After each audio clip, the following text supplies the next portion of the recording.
ওরে বলবো ঠিক আছে যা, গোপনে তোরে মাফ করে দিলাম, কাউকে বলবি না, জান্নাতে চলে যা। এটা হচ্ছে হিসাব ইয়াসির।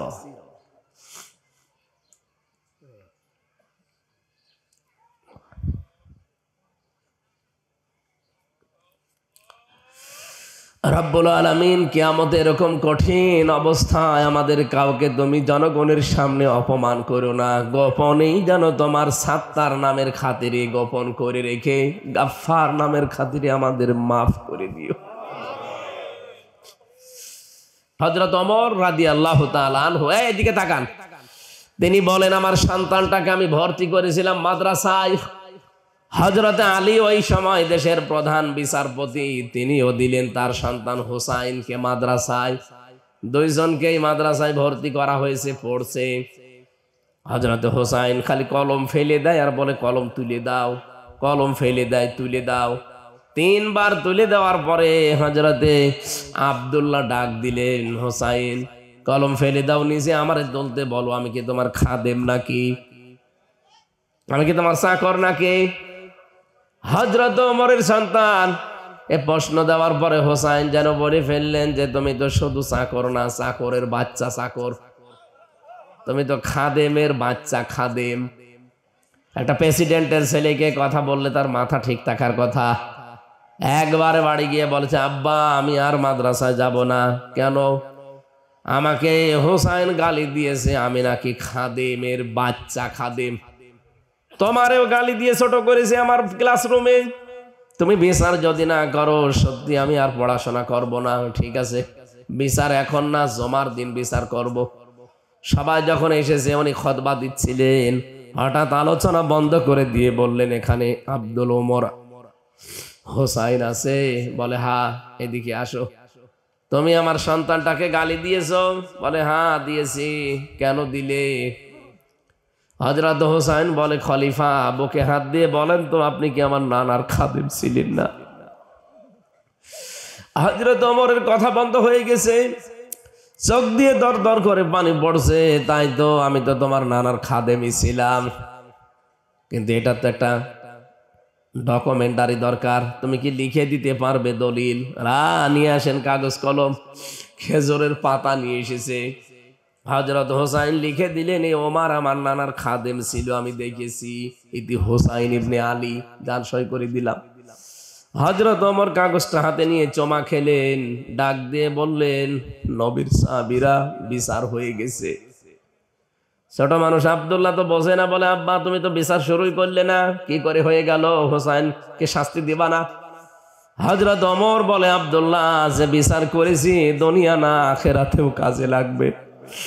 আমি যখন মারা যাব এই কাগজটা আমার কাফনের ভেতরে দিয়ে দিও।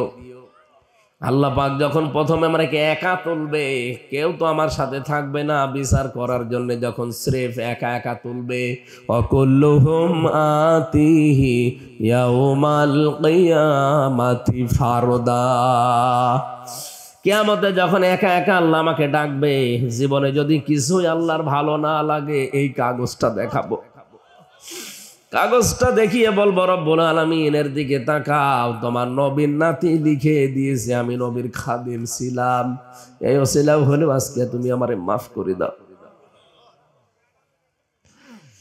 জীবনের হিসাব বড় কঠিন জিনিস, দোদক ধরলেই মানুষ পাগল হয়ে যায়।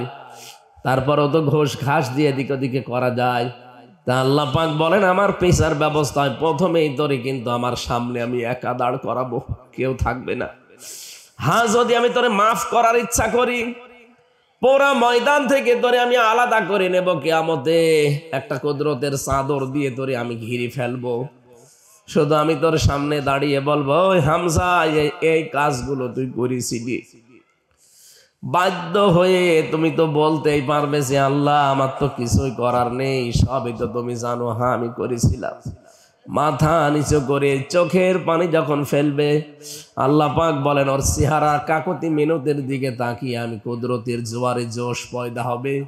ওরে বলবো ঠিক আছে যা, গোপনে তোরে মাফ করে দিলাম, কাউকে বলবি না, জান্নাতে চলে যা।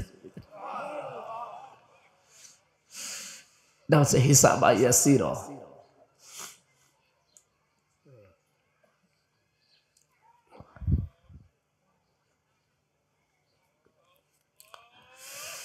রব্বুল আলামিন, কিয়ামতে এরকম কঠিন অবস্থায় আমাদের কাউকে তুমি জনগণের সামনে অপমান করো না, গোপনেই যেন তোমার সাত্তার নামের খাতিরে গোপন করে রেখে গাফফার নামের খাতিরে আমাদের মাফ করে দিও। কিয়ামতের দ্বিতীয় ব্যবস্থা, এবার আর একা ডাকবে না। সূরা বানী ইসরাঈল 15 নম্বর পারা 8 নম্বর পৃষ্ঠার 3 নম্বর লাইনের 71 নম্বর আয়াতের প্রথম অংশে পাবেন, ইয়াউমা নাদউ কুল্লা উনাসিন বিইমামিহিম। আল্লাহ পাক বলেন কিয়ামতে এবার আর তোরে একা না, এবার তোর নেতার সাথে ডাক দেব। কার সাথে? আমি এই জন্যই সাইয়্যিদিনা তুলেছিলাম, আপনাকে এবার আর একা ডাকবে না, আপনার নেতার সাথে ডাকবে। ও মুন্সিগঞ্জবাসী, নিজের বিবেক থেকে বলেন তো, আপনি যে নেতার পেছনে ঘোরেন, যে নেতার পেছনে থাকেন, ওরে যদি আল্লাহ সামনে ডাকে আপনাকে পেছনে ডাকবে, কি মনে হয় আপনাকে আল্লাহ মাফ করবে বলে মনে হয়? আপনি এখনই বলছেন না, আপনি তো ধরা খেয়ে বসে আছেন।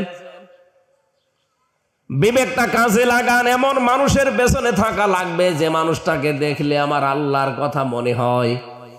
এমন মানুষের পেছনে থাকা যাবে না যারে দেখলেই শয়তানের কথা মনে পড়ে। কথা বলেন ঠিক কিনা? আপনি শুধু এখানে বসে বসে সাইয়্যিদিনা পড়বেন আর মনে করবেন আসমানে চলে গেছে। না, সাইয়্যিদিনাকে ঠিক করেন। আমি জানি অনেকের এবার মন খারাপ হচ্ছে, সঠিক কথা আমি বলবো, এতে মন ভালো হোক আর খারাপ হোক, আমি চাই আপনি ফিরে আসেন। এতটুকু আপনি শেষ করে দেননি, পরের শব্দ কি বলেন? মাওলানা। মাওলানা মানে আমির হামজা কি? মাওলানা মানে অভিভাবক, পথ প্রদর্শক, গাইডলাইন দাতা। এই পৃথিবীতে আমাদেরকে গাইডলাইন দিয়েছেন, পথ দেখিয়েছেন মুহাম্মাদুর, জবান খুলে বলেন মুহাম্মাদুর রাসূলুল্লাহ।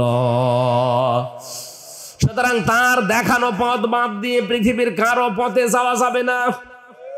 আজ কত নতুন নতুন পথ এই দেশে বের হয়েছে, আল্লাহর নবীর পথ নেই, নতুন নতুন পথ আজকে আপনি বের করেছেন। বলেন তো, যারা জিকির করেন ইবাদতের জন্য করেন না লোক দেখানোর জন্য? কথা বলা লাগবে। জিকির একটা ইবাদত, কেউ যদি ইবাদত মনে করে এটা করতে যায়, মাস্ট বি তাকে অবশ্যই অবশ্যই অবশ্যই রাসূলুল্লাহ যেভাবে শিখিয়েছেন ওইভাবে করা লাগবে। সূরা ফুরকান, এটা 68 নাম্বার আয়াত, 19 নাম্বার পারা 4 নাম্বার পৃষ্ঠার 12 নাম্বার লাইন। জিকির তৈরি করে নিলেন, ইয়া আলী বাবা, শাহ আলী বাবা, কেল্লা বাবা, ফতে বাবা। এগুলো নেই দেশে? এই পাশের জেলা কুমিল্লা, ব্রাহ্মণবাড়ি, এগুলো আরো বেশি। এই যে তাহেরি সাহেব নিচে নতুন নতুন জিকির বানিয়েছেন আপনি। কত আলেম নাম দেখলাম, 7-8 জন আলেমের। বলেন তো, ইয়া আলী বাবা, শাহ আলী বাবা কোন জিকির আছে? কোথায় পেয়েছেন আপনি? আল্লাহর সাথে অন্য কাউকে জুড়ে দেওয়াও যাবে না। আল্লাহর নামের সাথে অন্য কাউকে যারা যোগ করে ডাকেন, এরপরের আয়াতে আছে ইউদাফ লাহুল আযাব, তার শাস্তি হবে কয়টা? 2টা। বলেন বলেন। সুতরাং উনি যদি বুঝে করুক আর না বুঝে করুক, জাহান্নামে যায় যাক। আমরা আর কোনোদিন আল্লাহর সাথে অন্য কারো নাম ডাকবো? এটা রেকর্ড হচ্ছে, এই জন্য আরো বেশি করে বলছি। আল্লাহর সাথে কারো নাম আমরা ডবল করে আর ডাকবো না। ডাকলে আমার শাস্তি কয়টা? আরো জোরে বলেন। এটা মানবেন তো ইনশাআল্লাহ? হ্যাঁ, মানবেন না? ও জাহান্নামে যায় যাক, ও কেল্লা বাবা, ফতে বাবা, শাহ আলী বাবা নিয়ে যাক, কিন্তু আমি ওর সাথে নেই, কারণ আমাকে নিষেধ করেছে কে? আল্লাযীনা লা ইয়াদউনা মা'আল্লাহি ইলাহান আখার। কত মানুষকে দেখি রাসূলুল্লাহর নামে জিকির করে, এটাও হারাম। রাসূলুল্লাহর নামে দরুদ পড়বেন আর জিকির করবেন শুধুমাত্র একমাত্র কেবলমাত্র কার নামে? আল্লাহ বাদে কারো নামে জিকির করা জায়েজ নেই। জেলখানায় একজনকে পেয়েছিলাম, ওই যে সোহেল চৌধুরী হত্যা মামলার আসামি মামুন। সোহেল চৌধুরী নায়ক ছিল না? ওকে যে মেরে ফেলেছিল, সে 25 বছর জেল খাটতেছে। দেখতাম রাত 2:30-3টায় আমি আর মামুনুল হক উঠতাম তাহাজ্জুদের জন্য, আর ওই লোকটা উঠতো জিকির করার জন্য। শরীর তো সেরকম 25 বছর বসে বসে খেয়ে একেবারে হাতির মতো হয়েছে। ওইটাই জিকির আরম্ভ করতো, ইয়া রাসূলুল্লাহ, ইয়া রাসূলুল্লাহ। কি গো, ঘর কেঁপে ওঠে। 4 তলায় আমরা 5, 3 তলায় আমরা 4 তলায়। একদিন ডাক দিয়ে বললাম যে ভাই কি করেন? বলছে হুজুর জিকির করি। কিসের জিকির? এশকে। এশকে কিসের এশক? রাসূলুল্লাহ। রাসূলুল্লাহর এশকে কোনো জিকির নেই। কে শিখিয়েছে আপনাকে? এই ছেলে একজন এসেছিল, সবুজ পাগড়ি মাথায় দেওয়া, মাইজ ভান্ডারি বাবার মুরিদ। উনি এসেছিল, উনি আমাকে শিখিয়েছে, আমি ওর পর থেকে এই জিকির করি। মামুনুল হক বলল ভাই না, এটা কোনো জিকির না, জিকির হবে কার নামে? আপনি আজকে থেকে ইয়া রাসূলুল্লাহ কোনো জিকির আর করবেন না। দেখলাম পরবর্তী দিনে উনি পাল্টিয়ে গেছে, উনি ওঠে জিকির করে শুধু আল্লাহু আকবার, আল্লাহু আকবার। ঠিক আছে, এটা করেন। আর যদি আপনি শাস্তি থেকে, গজব আযাব থেকে, আল্লাহর বরদোয়া থেকে, আপনি যদি তার লানত থেকে বেঁচে থাকতে চান, তাহলে যখনই সময় পাবেন সব সময় পড়বেন আস্তাগফিরুল্লাহ। পাক থাকেন আর না পাক থাকেন, আমি সহ যারা এখানে এসেছি প্রতিটি মানুষ, এই নারী পুরুষ সবাই এই শব্দটা মুখে রাখবেন। যেখানেই থাকেন, যে অবস্থায় থাকেন, আপনি পাক আছেন না পাক আছেন দেখা দেখির দরকার নেই, বলবেন আস্তাগফিরুল্লাহ, আস্তাগফিরুল্লাহ। দুনিয়ায় যে চিন্তা ভাবনা আছে এইটা আস্তে আস্তে আল্লাহ আপনার দূর করে দেবে। আর এইটার কারণে কিয়ামতের ময়দানে আপনি বিশাল নেকির ঢের দেখতে পাবেন। সবচাইতে বড় বিষয়, আল্লাহ ওই আস্তাগফিরুল্লাহ পড়া অবস্থায় কোনো গজব আপনার প্রতি দেবে না। জোরে বলেন সুবহানাল্লাহ। এইজন্য আমাদের মাওলানা ঠিক করা লাগবে, আমাদের গাইডলাইন আমরা দেখবো রাসূলুল্লাহ কি বলেছে, হ্যাঁ আল্লাহ কি বলেছে, রাসূলুল্লাহ কি করেছে, এইটার নাম ইসলাম। কোন বাবা কি বলেছে, দাদা কি করেছে, এর নাম ইসলাম। রাসূলুল্লাহকে আল্লাহ 27 বছর পরে ফেরত পাঠাচ্ছেন। যান, প্রথম নম্বর এই দুনিয়ায় যে উম্মতকে বলবেন, আল্লাহ প্রথম আদেশ দিয়েছে সব মানুষের জন্য এই, ওয়াকাদা রাব্বুকা আল্লা তা'বুদু ইল্লা ইয়্যাহু ওয়া বিল ওয়ালিদাইনি ইহসানা।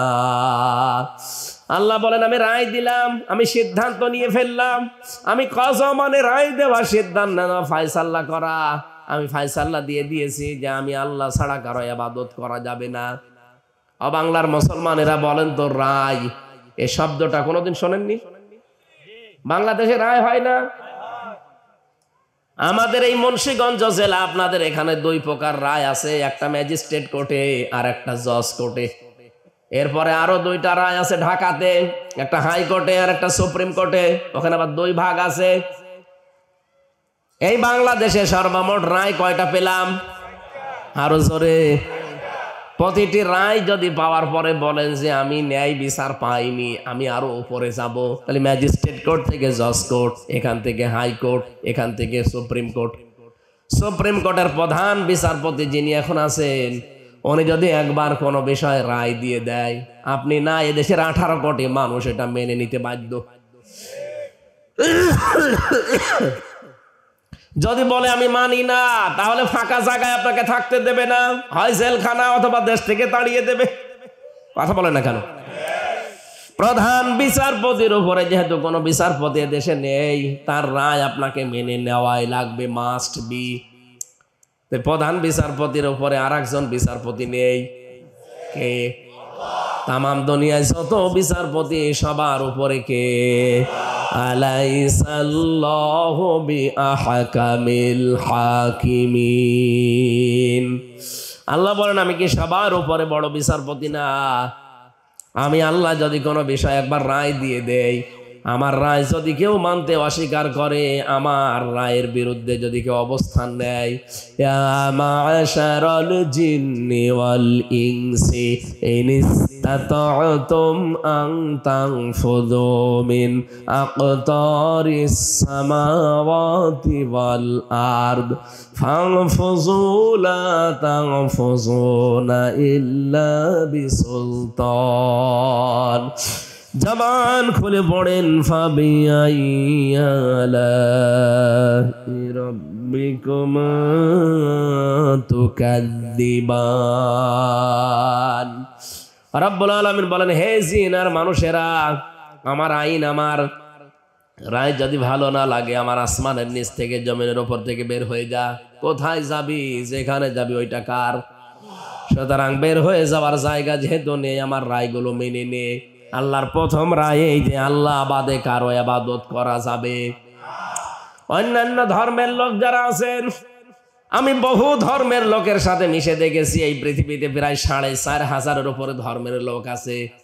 বাইরের রাষ্ট্রগুলো যখন যায়, আমি ইহুদির সাথে মিশেছি, খ্রিস্টানের সাথে মিশেছি, বৌদ্ধর সাথে মিশেছি, হিন্দুদের সাথে তো বাঁশের দাদা বাবুদের কাছে গেলে মিশাই লাগে। দেখেছি এই মানুষগুলো সবাই একজনকে কিন্তু বিশ্বাস করে যে আল্লাহ একজন আছে। কি কথা বলে না কেন? বলিয়া হালাল কিতাব তাআলাউ ইলা কালিমাতিন সাওয়াইম বাইনানা ওয়া বাইনাকুম আল্লা না'বুদা ইল্লাল্লাহ। আল্লাহ পাক বলেন, হে নবী, ওদেরকে আপনি ডাক দেন।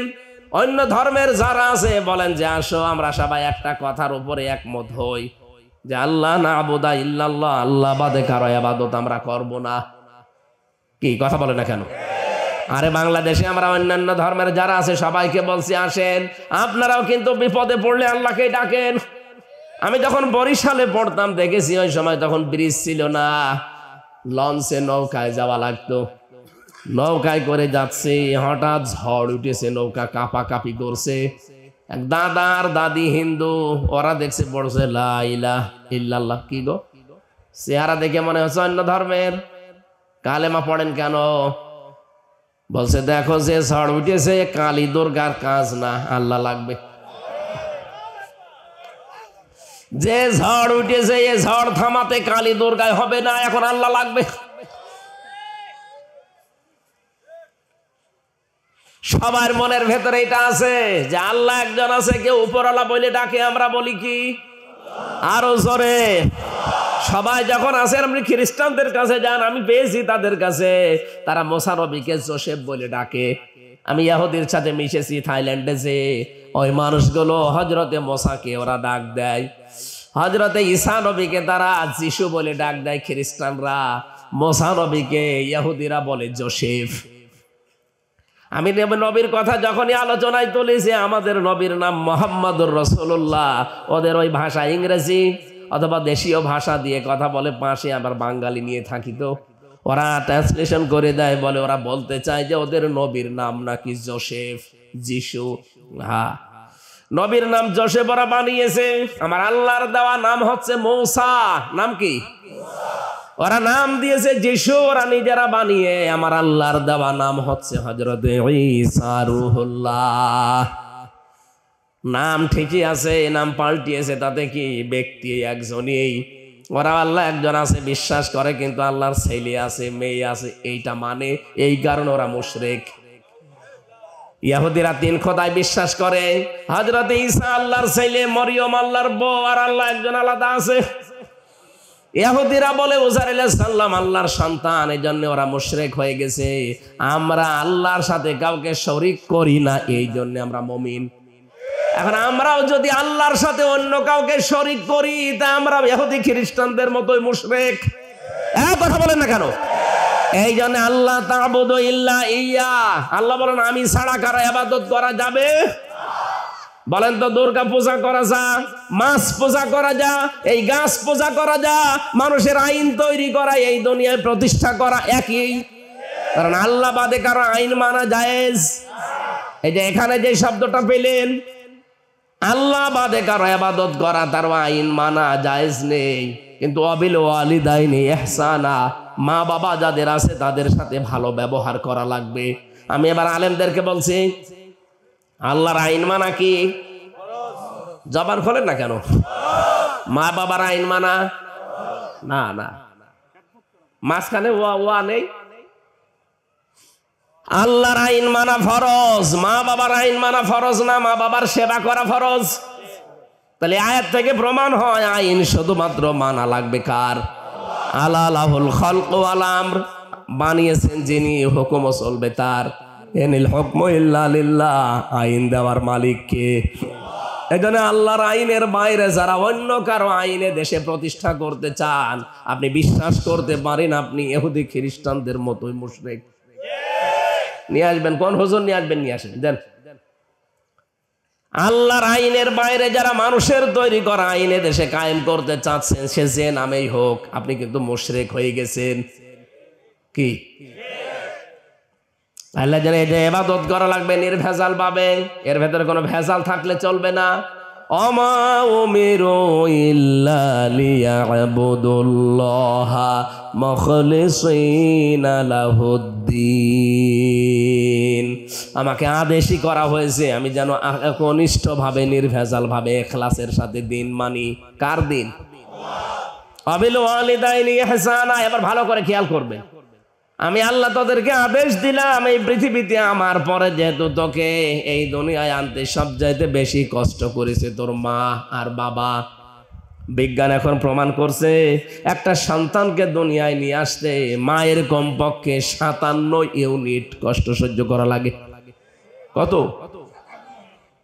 এখানে যত শক্তিশালী মানুষ আমরা আছি সর্বোচ্চ 45 ইউনিট কষ্ট দিলে আপনি মরে যাবেন, আর বাঁচবেন না।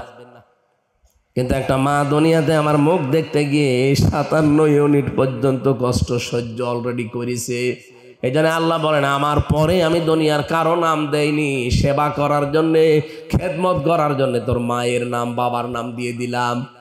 ইম্মা ইয়াবলুগান্না ইনদাকাল কিবারা আহাদুহুমা আও কিলাহুমা ফালা তাকুল লাহুমা উফিন। তাদের ভেতরে একজন অথবা দুইজন যদি বার্ধক্য অবস্থায় পৌঁছিয়ে যায়, সাবধান, কোনদিন ওহ শব্দ পর্যন্ত বলবি না এবং তারাও যেন না বলে। তাফসিরের ভেতরে উফিন শব্দের ব্যাখ্যা পেয়েছি আমি, হাতের ভেতরে আঙ্গুলে এভাবে চাপ দেন, একটা মট করে আওয়াজ হয়েছে, এই যে একটু ব্যথা পেলাম, এইটার নাম উফিন।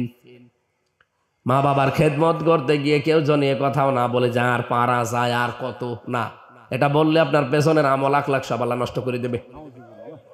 কত মানুষ সহ্যের বাইরে চলে যায়, তখন বলেই ফেলে যে এ ছাতা আর কতদিন টানবো, কথা বলেন না কেন। শেষে বলে যে আলাদা করে দিলাম, অথবা বাড়ি থেকে তাড়িয়ে দেয়, অথবা অনেক দেশে দেখতে পাচ্ছি বৃদ্ধাশ্রমে রেখে আসে।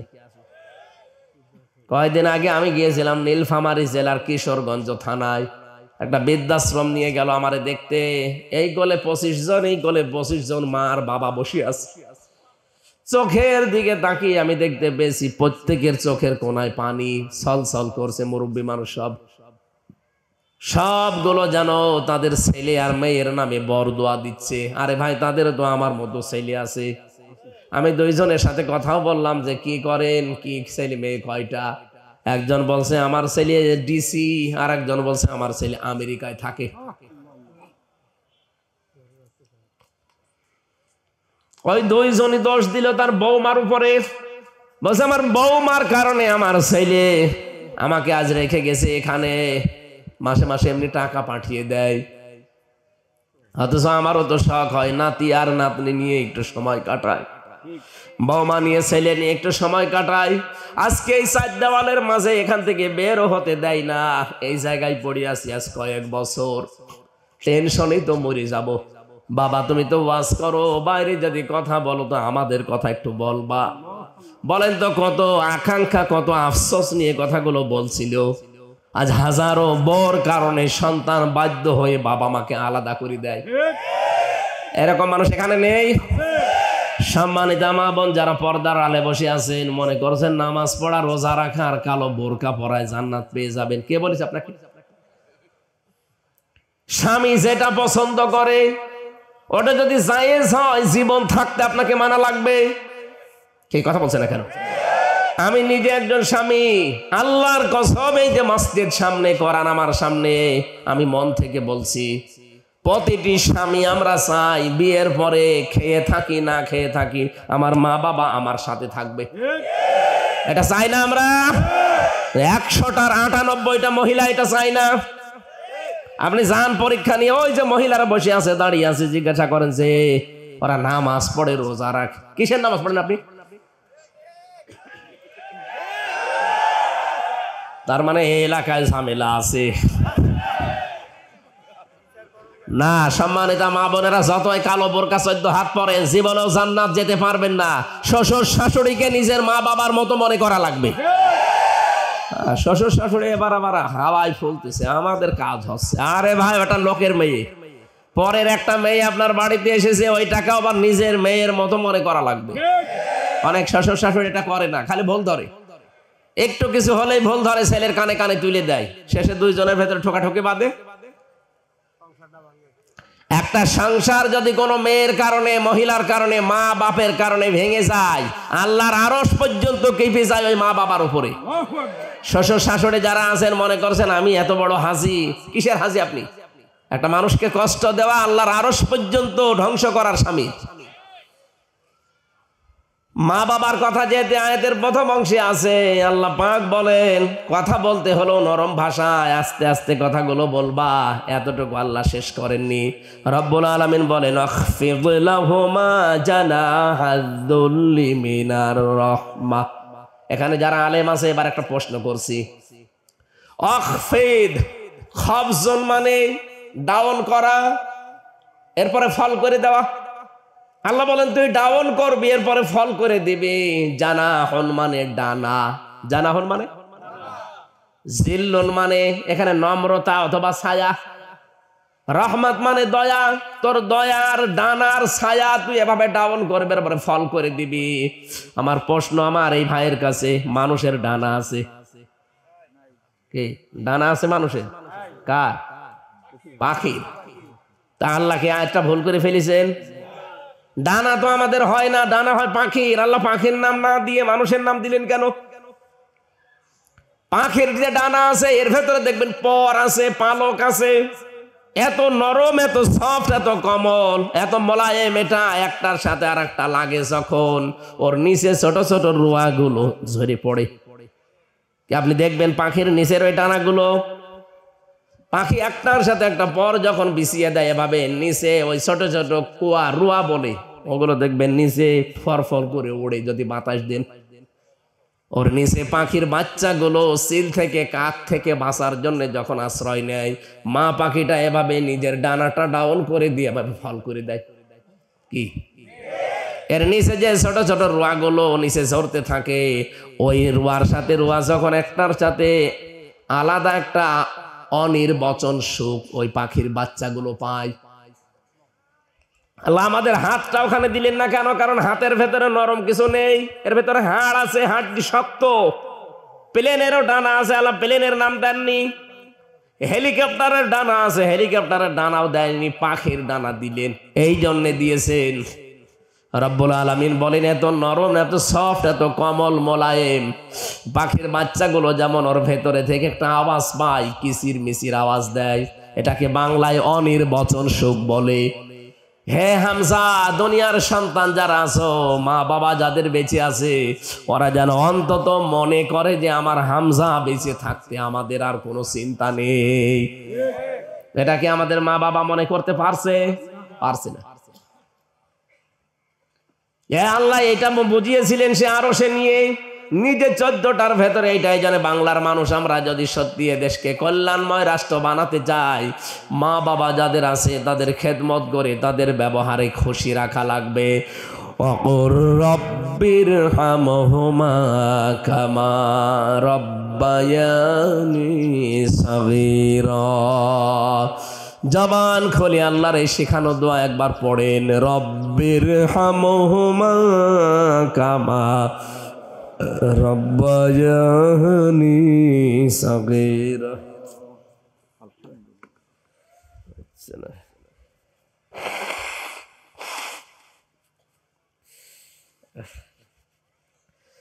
আর হবে না, শরীর পারছে না। দাম্পত্য জীবনের কিছু কলহ আছে, আমাদের সবারই আছে। আমি জেলখানায় এই 3টা বছরে এইটা আজ করতে পেরেছি। দাম্পত্য জীবনে মানুষের যে কলহ, মারামারি, গন্ডগোল, মনোমালিন্য, এটা কেন হয় আর কেন মিটাতে হয় কোন কোন পদ্ধতিতে, এটা আমি লিখেছিলাম জেলখানায় বসে হালকা, পরে এসে বই করেছি। এই গাড়ির নিচে, এই বিল্ডিং এর সামনে গাড়ি আছে, যাওয়ার সময় মেয়ের জন্য, বোর জন্য নিয়ে যাবেন, পুরাটা পড়াবেন। 120 পৃষ্ঠা লিখেছি। আমার মনে হয় পরিবারে আপনার অন্তত শান্তি ফিরে আসবে যদি পারেন ওখান থেকে নিয়ে যান। আর আমার শরীরের দিকে তাকে আমি আজকে মাপ চেয়ে নিচ্ছি, আজকে আর পারছি না। 14টা বলতে গেলে এখনো 2 ঘন্টা লাগবে। আগামীতে আবার আসলে রাতের বেলা আসবেন, আসবো ইনশাল্লাহ, কথা বলবো। আল্লাহুম্মা আমিন।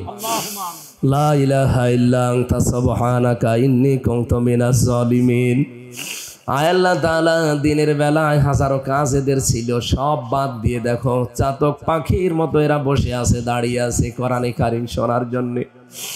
যেভাবে আমরা আরম্ভ করেছিলাম এখনো 2-3 ঘন্টা এরা বসে থাকতো কোরআন শোনার জন্য। যারা এত পাগল, এই মানুষগুলোকে তুমি কোরআনের হেদায়েত দিয়ে দাও।